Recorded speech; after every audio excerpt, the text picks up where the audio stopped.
Bismillah, assalamualaikum. Masih dalam kisah Turong Gomayit bagian keempat versi fakta sejarah dalam bagian alam di balik kabut. Semua yang tersembunyi di balik kabut adalah bencana yang membuatmu tak mungkin kembali untuk menyambut pagi. Semua akan mati di sini. Bismillahirrahmanirrahim, ini dia selengkapnya di fakta sejarah.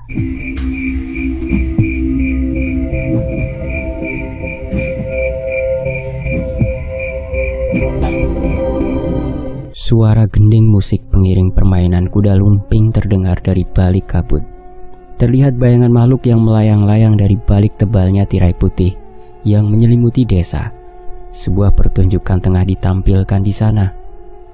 Kelompok Jaran Kupolo, bukannya mereka sudah mati? Tanyaku bingung dengan cerita Pak Le. Enggak, Jol, yang mati hanya mereka yang mengirim santet ke bapaknya Widi. Mereka yang tersisa terikat perjanjian dengan makhluk yang mereka puja. Jelas Pak Le.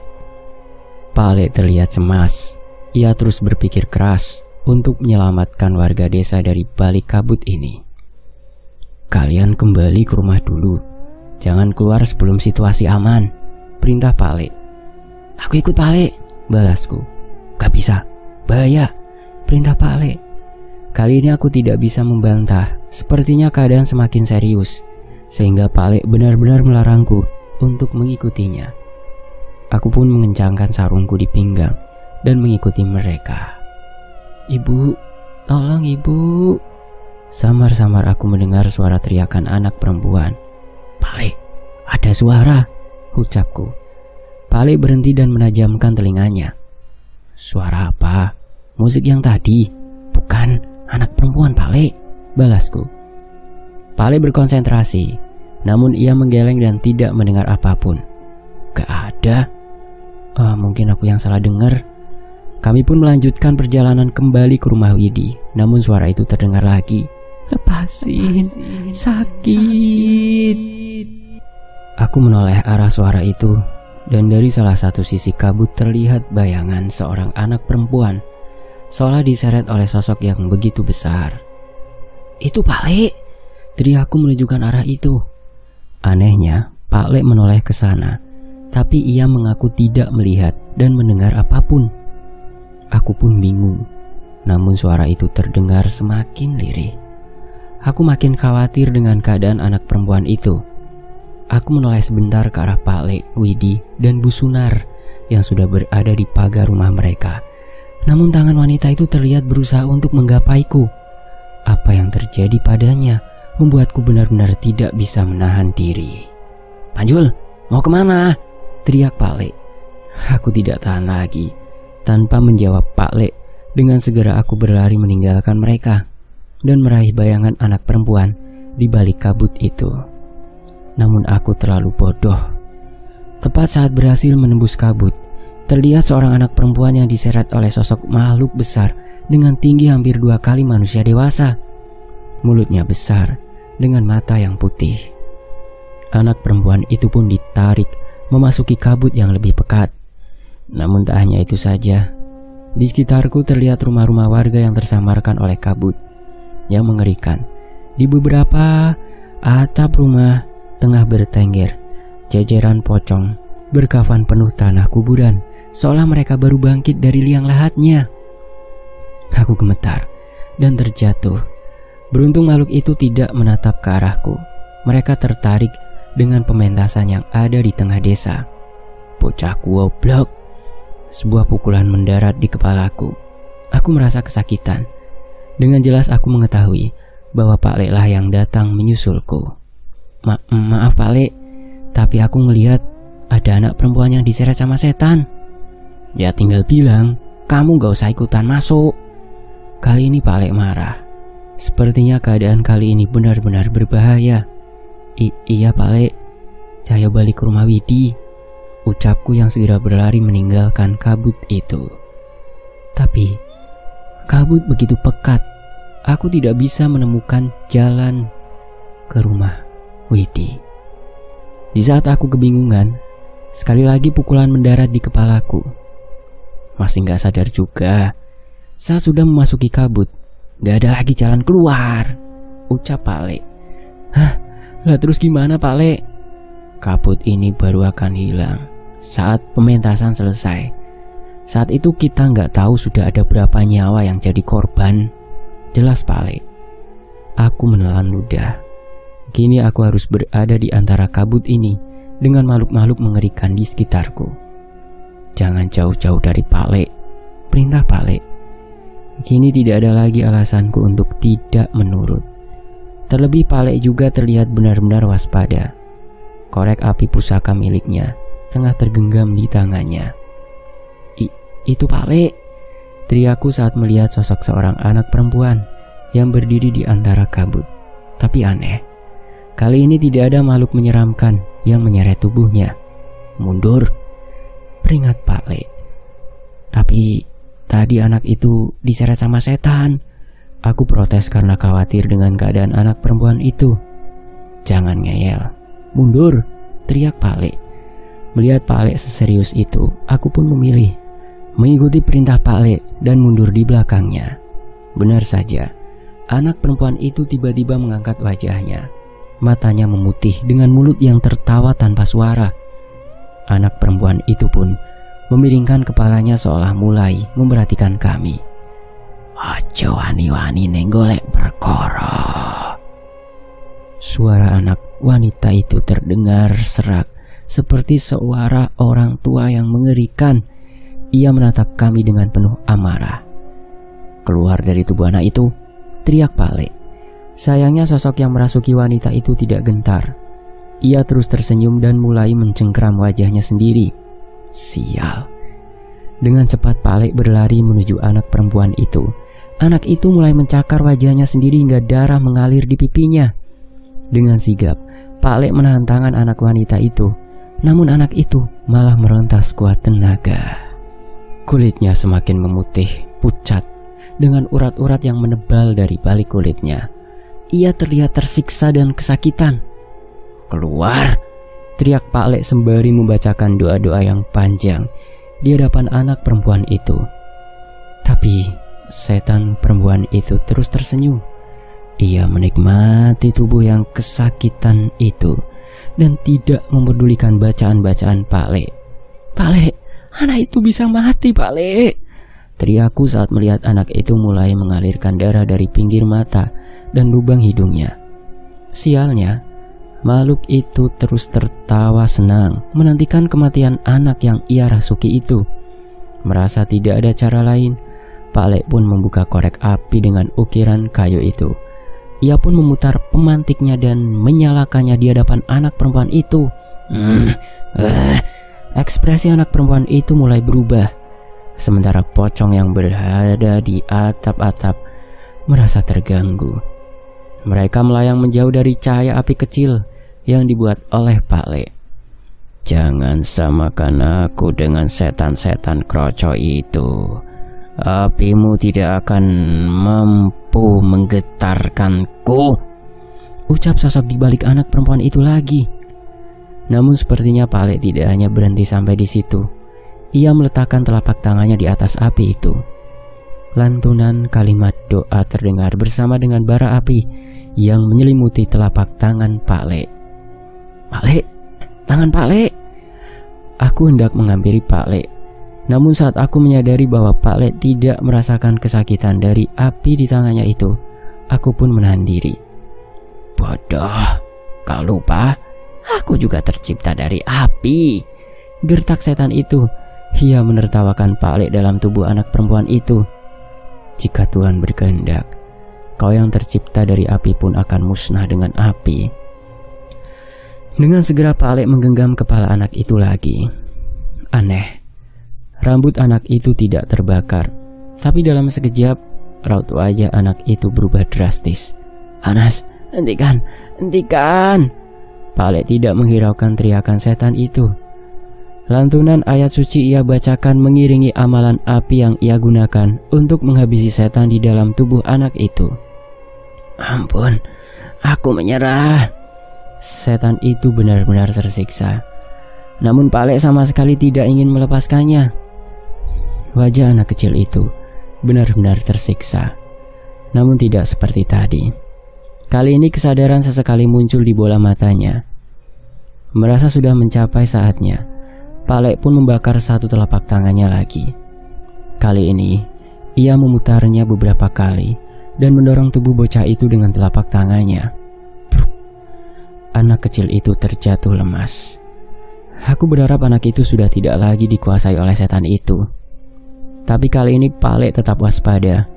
Matanya mengarah ke satu sisi di belakang anak itu. Kobaran api melayang di belakang anak itu.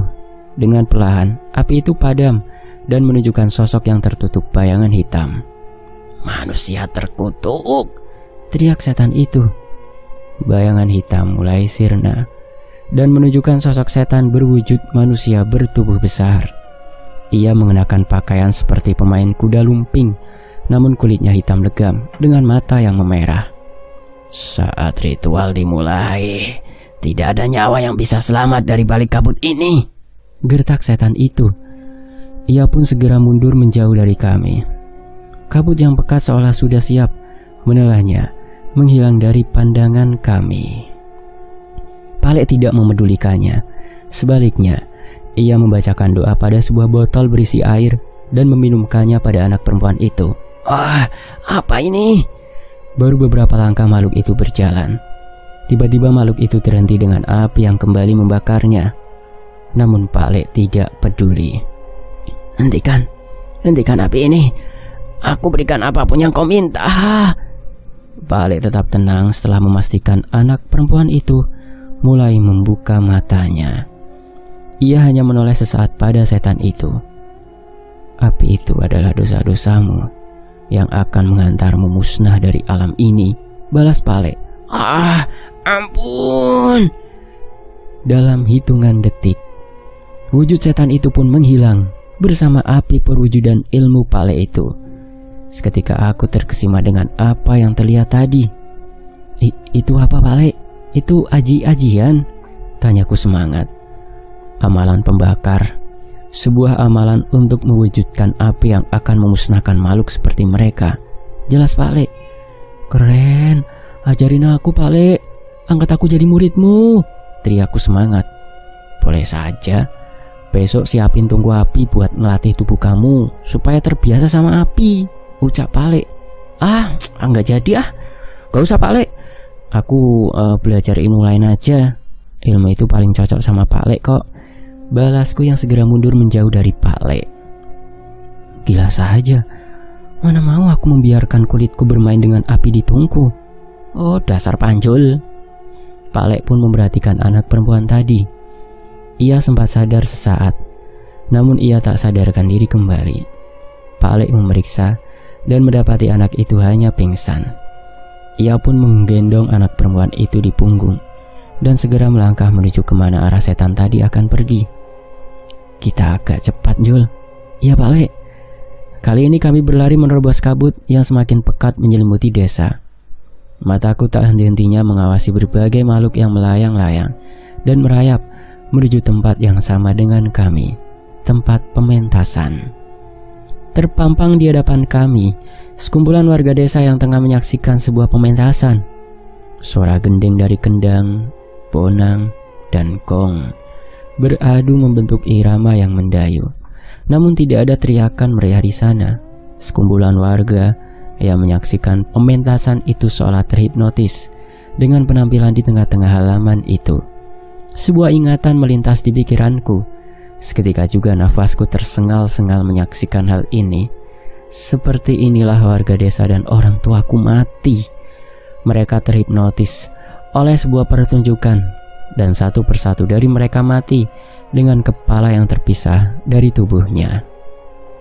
Aku pun menghentikan langkahku dan mundur. Sepertinya Pak Lek juga menyadari wajah pucatku. Bawa anak perempuan ini ke tempat yang aman. Kalau ada bahaya, kamu nyalain korek ini dan panggil Pak Lek, ucap Pak Lek sembari menyerahkan korek pusaka itu padaku. Terus Pak Lek? Pak Lek menepuk pundakku dan menatap mataku dalam-dalam. Apapun yang terjadi, jangan ikut campur dengan urusan ini. Semua ini di luar kemampuanmu. Kali ini tolong dengerin omongan Pak Lek. Iya Pak Lek. Aku pun menggantikan Pak Lek untuk membopong anak perempuan itu dan membawanya ke salah satu teras rumah yang tak jauh dari tempat Pak Lek berada. Dari sini aku masih bisa melihat apa yang Pak Lek lakukan. Pak Lek menarik nafas dalam-dalam. Ia melangkah perlahan memasuki kerumunan warga desa yang tengah menyaksikan pertunjukan itu. Ia menengadahkan tangannya di hadapan wajahnya dan mulai membacakan doa dengan suara yang lantang di tengah-tengah kerumunan. Ajaib. Perlahan satu persatu warga desa tersadar. Mereka panik dengan apa yang terjadi. Ini di mana? Kabut apa ini? Suara keluhan warga desa mulai terdengar dari kerumunan itu. Segera menjauh dari tempat ini, perintah Pak Lek kepada mereka. Masih ada kebingungan di mata warga, tapi mereka sadar bahwa mereka berada di keadaan yang tidak wajar. Mereka pun mulai menjauh sambil membantu beberapa dari mereka yang masih terhipnotis, sayangnya tanpa membutuhkan waktu lama. Keberadaan Pak Lek disadari oleh kelompok pemain kuda lumping tersebut. Suara gending yang mengiringi pemain-pemain itu terhenti. Seketika, suasana menjadi hening dengan seluruh pemain dan makhluk-makhluk tak kasat mata yang menonton pertunjukan itu serentak menatap ke arah Pak Lek. Tubuhku panas dingin sejadi-jadinya membayangkan aku yang berada di situasi itu.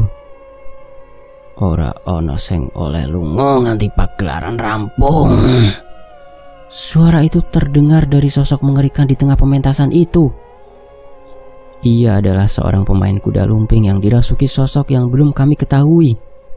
Tidak ada yang boleh pergi sampai pementasan selesai. Namun matanya yang putih, urat di wajahnya yang menyembul keluar, dan mulut yang penuh darah memastikan bahwa tubuh itu dikuasai oleh setan. Melihat sosok itu, sontak warga pun panik dan semakin cepat berusaha menjauh. Namun mereka terlambat. Tiba-tiba seluruh alun-alun dikelilingi setan-setan hitam yang menari tak karuan, menghalangi setiap warga untuk meninggalkan tempat itu. Pak Lek terus membacakan doa-doanya dengan lebih keras. Setan-setan yang mengepung kami terganggu. Namun suara gendeng berubah dengan suasana menyeramkan. Cetar! Suara cemeti terdengar dari salah satu pemain yang memukulkan cemetinya ke tanah. Kekuatan hitam mengalir melalui dari tanah yang dipukul oleh cemeti itu. Sontak, warga desa yang berada di dekatnya pun jatuh terkulai, tak sadarkan diri. Cetar! Kali ini sisi sebaliknya. Makhluk itu berniat membuat seluruh warga desa tak sadarkan diri. Saat itu juga, Pak Lek yang tidak membiarkan itu segera berlari dengan kobaran api di kedua tangannya. Kowe dudu lawanku, ucap sosok yang terlihat memimpin kelompok itu. Ia pun memerintahkan pemain lainnya untuk menghadang Pak Lek. Sebuah tendangan hampir saja mendarat di tubuh Pak Lek. Namun beruntung, Pak Lek mampu menahannya dengan kedua tangannya. Kowe ora pantas gawe perkara karo Ki Janggrang. Kowe mung pantes dadi tumbal, ucap pemain itu. Ki Janggrang? Mungkinkah itu nama sosok yang merasuki pemimpin dari kelompok Jaran Kupolo itu? Sebuah tendangan melayang lagi dari seorang pemain yang masih menggenggam kuda lumpingnya. Pak Lek menghindar, sementara seorang pemain lagi sudah bersiap menghantam kepala Pak Lek dengan pukulannya. Pertarungan sengit terjadi antara kedua pemain itu melawan Pak Lek. Namun Pak Lek tidak kalah. Ia bisa menahan dan membalas semua serangan dua pemain yang kerasukan itu tanpa kesulitan. Jujur, aku tidak menyangka ilmu bela diri Pak Lek sehebat ini. Belum lagi api yang ada di tangannya. Api itulah yang membuat kedua pemain itu kewalahan dan berusaha menghindarinya mati-matian. Demet-demet goblok, ngelawan manusia begitu saja nggak becus, teriak Ki Janggrang. Ia pun melemparkan kekuatan hitam dari tangannya ke tubuh kedua pemain itu. Sontak, mereka berdua tersungkur dan memuntahkan darah dari tubuhnya. Pak Lek mundur melihat apa yang terjadi. Entah mengapa, kami merasakan bahaya dari apa yang terjadi saat itu. Kedua pemain itu tiba-tiba mulai berdiri dengan nafas yang tersengal-sengal. Giginya gemeretak dengan darah yang masih menetes dari mulutnya. Kekuatan hitam benar-benar menyelimuti tubuh mereka. Dalam sekejap, salah satu dari mereka mencekek dan mengangkat Pak Le. Ia melempar Pak Le, sementara seorang lagi melompat dan menendang tubuh Pak Le hingga terpental. Jelas Pak Le kesakitan. Namun kedua makhluk yang kehilangan akal sehatnya itu tak memberi kesempatan Pak Le untuk bernafas. Mereka bersiap menghantamkan benda berwujud kuda lumping di tangannya ke leher Pak Le dengan sekuat tenaga. "Pak Le, lari!" teriakku panik. Namun bukannya mundur, Pak Le malah memilih menerjang mereka berdua dan mencengkeram kedua kepala mereka. Ada sebuah bacaan yang dibacakan oleh Pak Le dengan tersengal-sengal. Dalam waktu singkat, api besar membakar mereka berdua. "Ah, panas!" teriak mereka. Mereka meronta-ronta, namun Pak Le dengan lantang membacakan doa itu hingga seluruh bayangan hitam yang menyelimuti kedua pemain itu terbakar oleh api Pak Le. "Kau tidak bisa memisahkan kami dari manusia ini. Kami terikat perjanjian," teriak kedua setan itu. "Itu urusan kalian," balas Pak Le yang terus membakar setan itu hingga kedua pemain itu meronta kesakitan dan tak sadarkan diri. Setelah selesai menangani mereka, Pak Le pun melangkah menghadapi Ki Janggrang yang sedari tadi sudah geram menatap Pak Le. Cetar! Tanpa sepatah kata pun, tiba-tiba Ki Janggrang menyabetkan cemetinya ke arah Pak Le. Ia tak sempat menghindar sehingga darah menetes dari lengannya. Tapi Pak Le tidak diam. Ia segera menyerang Ki Janggrang dan membakarnya dengan api di tangannya. Tapi tidak seperti kedua pemain tadi, api Pak Le termakan oleh bayangan hitam yang menyelimuti Ki Janggrang. "Harusnya kau sadar, Kuluh Geni tidak akan berpengaruh padaku. Bahkan tak ada satupun senjata kalian yang mampu melukaiku." Tawa Ki Janggrang. Tanpa banyak bercakap, Pak Le terus menyerang Ki Janggrang dengan api di tangannya dan doa-doa yang terus melantun. Sayangnya, aku jelas melihat pertarungan ini berat sebelah. Sedikit demi sedikit tubuh Pak Le mulai berlumuran darah dari cemeti yang dipecutkan ke tubuh Pak Le. "Pak Le!" Aku tak tahan melihat kejadian itu. Namun saat aku berdiri, aku tertahan oleh sosok-sosok makhluk hitam yang menari-nari mengepung warga desa. Kini mereka menyadari keberadaanku dan mengincarku. Ada lebih dari 5 makhluk hitam mengarah kepadaku, sembari menari-nari dengan mengerikan. Mereka menyeringai tertawa dengan beringas, seolah bersiap melakukan apa saja terhadap padaku dan anak perempuan ini. Itu apa?" tanya anak itu. Ternyata anak itu mulai sadar. "Bagus, aku jelasin nanti. Sekarang lari." Dengan sigap aku menggandeng tangannya dan berlari menjauh dari setan-setan itu. Ia tak mampu berkata apapun dan hanya menuruti perintahku. Kami menembus kabut di tengah kepungan setan-setan itu. Setiap kali aku hendak memilih jalan, sosok setan lainnya sudah bersiap menghadangku. Setan? Itu setan? Ini di mana?" Anak itu semakin merengek ketakutan. "Pakai ini." Aku mencopot sarung dari pinggangku dan melilitkannya ke tubuh anak itu. "Kalau takut, tutupi wajahmu. Nanti ikutin langkah kaki Mas ya," perintahku. Sialnya, kemanapun kami pergi, kami selalu berujung di tempat yang sama. Aku kembali ke tempat di mana setan-setan itu mengejarku. "Sial!" umpatku. Aku tidak mau menyerah. Aku kembali menarik tangan anak perempuan itu dan melihat sebuah rumah yang tidak terdapat makhluk halus di sekitarnya. "Ayo masuk," perintahku. Kami pun bersembunyi di salah satu rumah warga, di salah satu kamar yang tertutup rapat dengan pintu yang terkunci.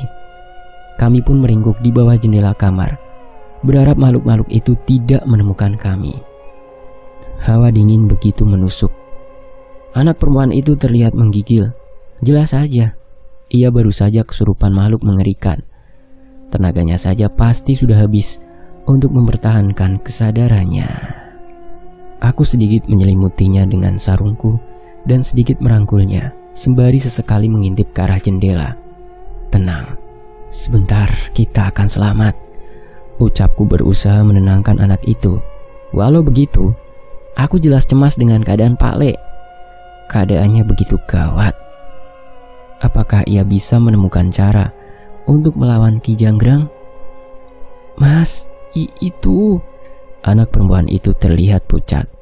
Ia menatap terpaku pada salah satu sudut di langit-langit bangunan itu. Aku pun segera menoleh ke arah sudut itu, dan seketika wajahku pun pucat. Sebuah kepala dari wanita bertubuh hitam menatap kami terbalik dari langit-langit. Ia menyeringai, seolah senang berhasil menemukan kami. Aku seneng tumbal bocah cilik. Ia pun melayang ke bawah menunjukkan tubuhnya yang mengenakan seragam pemain jatilan perempuan yang sudah hitam seperti bekas terbakar. Aku senang tumbal anak-anak kecil. Hampir setengah tubuhnya dipenuhi borok dan bekas luka. Mas, dia kesini mas. Suara anak itu gemetar. Tangannya menggenggam erat kaosku. Tepat saat ia mendekat, aku menyalakan korek pemberian Pak Le. Tres. Beberapa kali aku mencoba menyalakannya hingga akhirnya cahaya kuning dari korek itu menerangi ruangan di kamar ini. Benar saja, makhluk itu segera mundur dengan cepat menjauh dari kami. Tenang, kita aman. Kita keluar lewat jendela, perintahku pada anak perempuan itu. Sementara itu, setan perempuan itu terlihat begitu geram. Ia seolah menanti hingga nyala api ini menghilang untuk segera menyerang kami. Dengan berhati-hati, kami membuka jendela itu dan melompatinya perlahan. Aku terus mempertahankan nyala api itu hingga berada di luar. Sialnya, nyala api ini menarik perhatian setan-setan yang berada di luar. Mereka semua menatap kami, walau tak bisa mendekati. Aku tidak tahu apa akan terjadi pada kami bila api ini tidak bertahan lagi. Dengan berhati-hati, aku pun melintasi kabut menjauh dari setan-setan itu. Namun sialnya, mereka terus mendekati kami. Tanpa sadar, tiba-tiba suara cemeti terdengar dekat dari telinga kami. Cetar! Aku menoleh ke arah suara itu dan mendapati pemandangan yang membuatku cemas. Pak Le setengah mati bertahan berdiri dengan tubuh yang berlumuran darah. Pak Le! Tidak mungkin Pak Le kalah. Apa artinya kami hanya sampai di sini?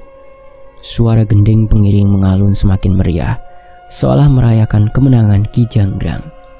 Cemeti itu, ia putar-putarkan di atas kepala berkali-kali dan mengincar serangan terakhir untuk Pak Le. Aku sadar akan kekuatan kutukan di cemeti itu. Aku yakin nyawa Pak Le akan berada dalam bahaya bila menerima serangan itu. Cetar! Sabetan cemeti itu mendarat. Kekuatannya begitu mengerikan. Tidak hanya rasa sakit, tapi sesuatu seperti merasuki ke dalam tubuh dan membuat rasa sakit dari dalam kepala. Panjul!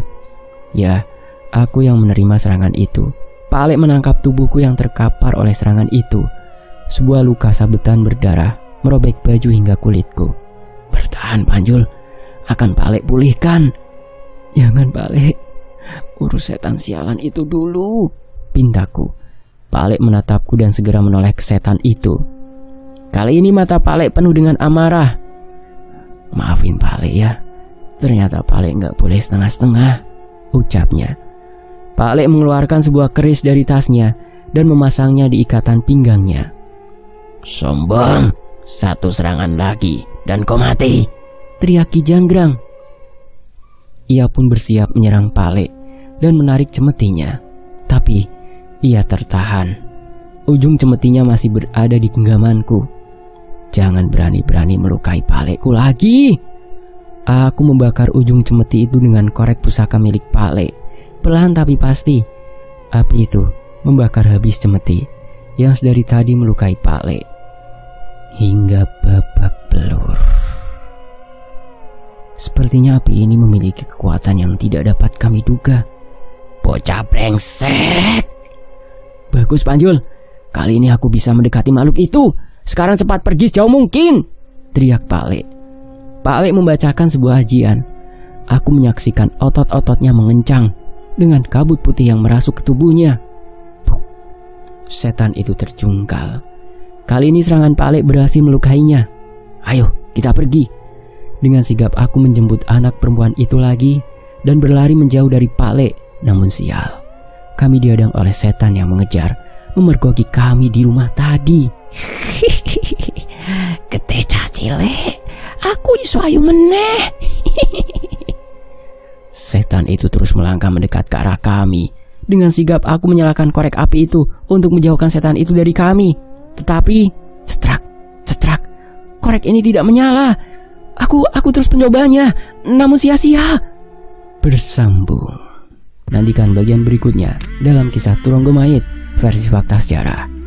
Terima kasih Mas Joseta, terima kasih teman-teman sudah menyimak sejauh ini di Fakta Sejarah.